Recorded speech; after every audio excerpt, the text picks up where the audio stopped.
Alright, what's going on, guys? Trev back again, here to bring you another video. This one's going to be doing a few different topics for the Q&A. First one's going to be giving our thoughts on when we think Carol's going to return to action, when she's going to figure out that what Daryl told her was, spoiler warning, a lie. Also, power ranking for characters, and the description for episode 13, Bury Me Here.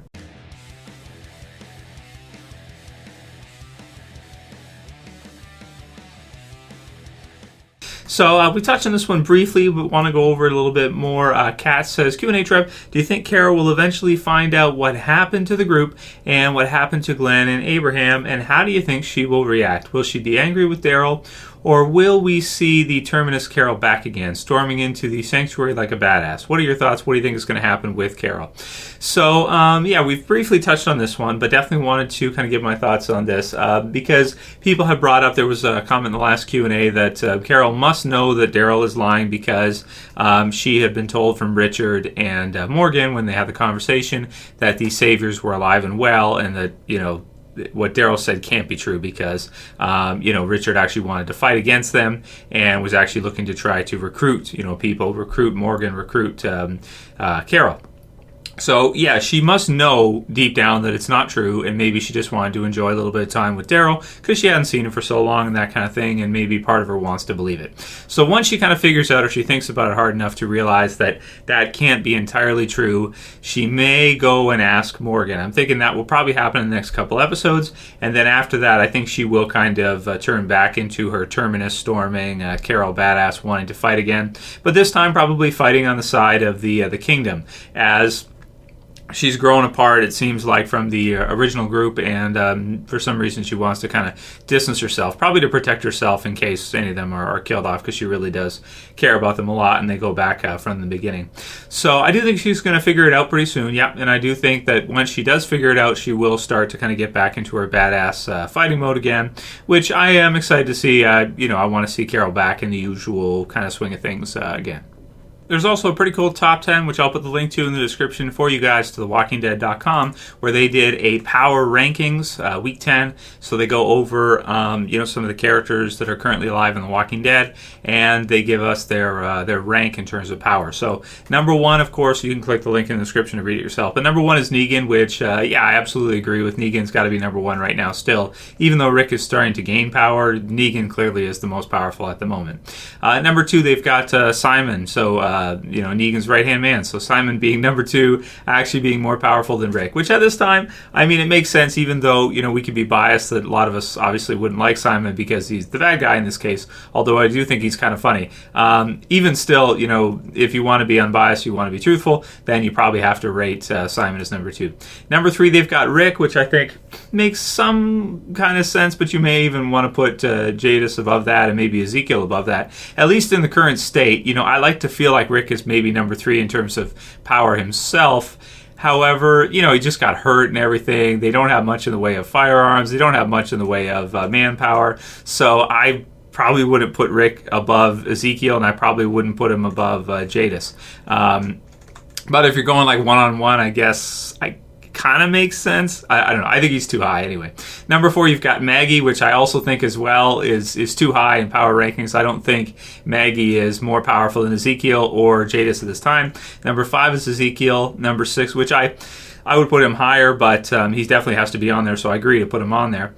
Jadis is number 6, which is new. And yeah, you can see, although I would put her, higher. So I'd probably go like number 1, Negan, number 2, Simon, number 3, Ezekiel, number 4, Jadis, and then I would probably go Rick and some of the others we have here.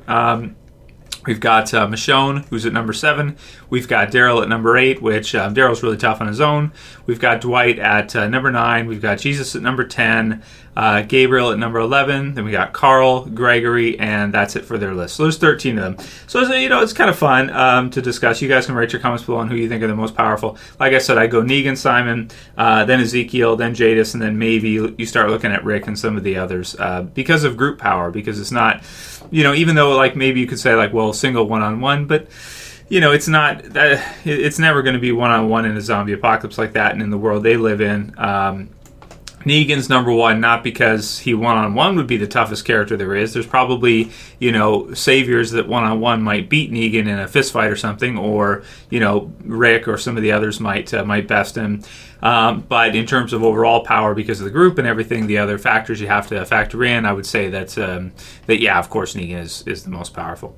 Tony Bones says, Q&A Trev, what would your zombie killing weapon of choice be? Well, I'm Canadian, Tony, if you didn't know this. So, as I've said a few times before, hockey stick with butcher knives welded or tied to the end, as long as they're secure. Both ends of the hockey stick, cut off the curvature, the curved part at the end of the stick, and just use it, and then, put your knives on both sides. So like a dual wielding spear, makeshift type of bow with butcher knives on the end.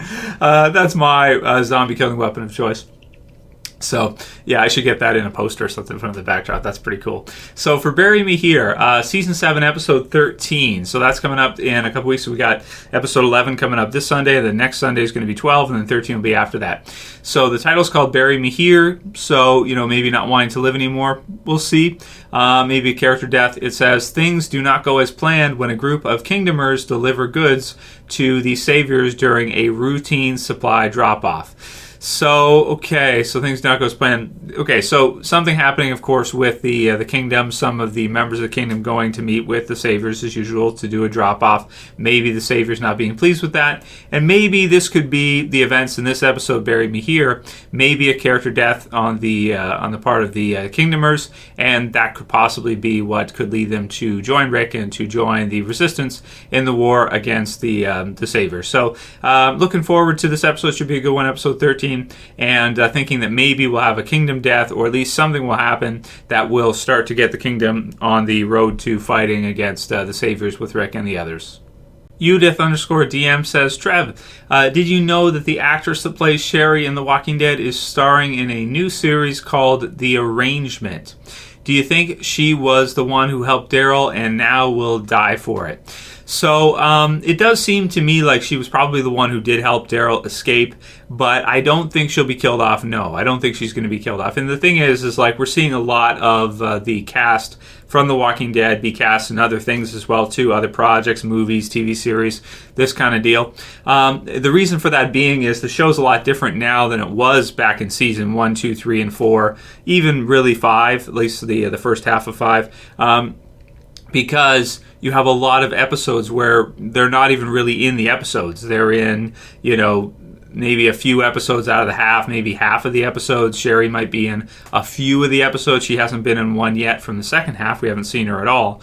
So, during that time, they want work to do. Obviously, they want to work. So, if they only get a few episodes a season, if you have 16 episodes, and maybe they're in 4 or 5 or 6 of them, then they may want to do other projects as well in the meantime, and be in some other shows when they can work around it. So, we're seeing a lot of different, cast members start to do other projects and that kind of stuff.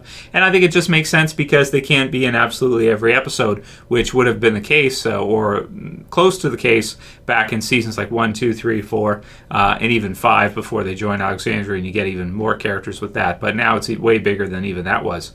Next one's from Fanta, who says, how has nobody seen this junkyard before? It's massive. Rick's group or the Saviors would have found it by now, you would think.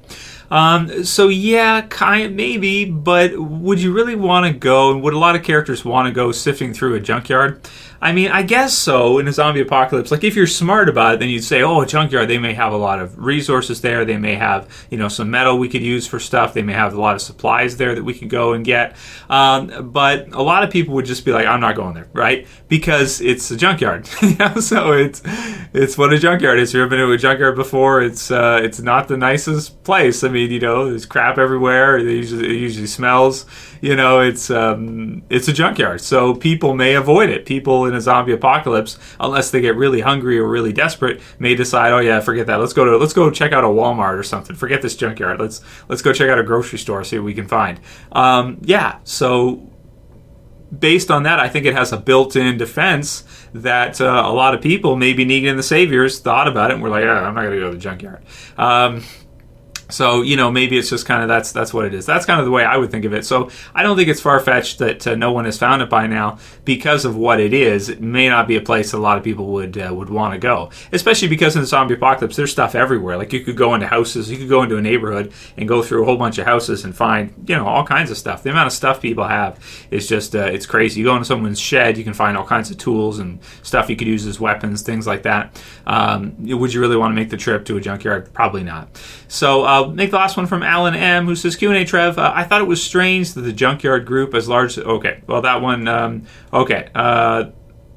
yeah, so this one's similar from Alan, who says, seem like they know nothing about the Saviors. Don't you think they would know of Negan and his crew? Thanks, man. Well, again, that kind of goes with their gimmick, too, where Jada said that they take, but they don't bother. So they don't try to get into it with other people. They may have seen the Saviors. They may have known about them, but they may not want to bother. They may not want to get into it with them unless they're sure that they can, you know, win in that case. They're unlikely to get into it. And the Saviors have a lot. You know, they have a lot of weapons. They have a lot of manpower. So would the junkyard group want to bother? No, probably not. With Rick and the others, they see a good opportunity because if not, like they don't have too much food. It seems like they're starting to run kind of dry themselves, and they take what they can get without too much trouble. In this case, now they're going to have to start trying, and they know Rick and the others basically have nothing right now. So, you know, maybe for them, they consider it. They decide, well, let's give it a shot. If you can get us enough guns, if you can do this for us, then we'll help you with your fight, because otherwise, you know, some of our people are starving, that kind of deal.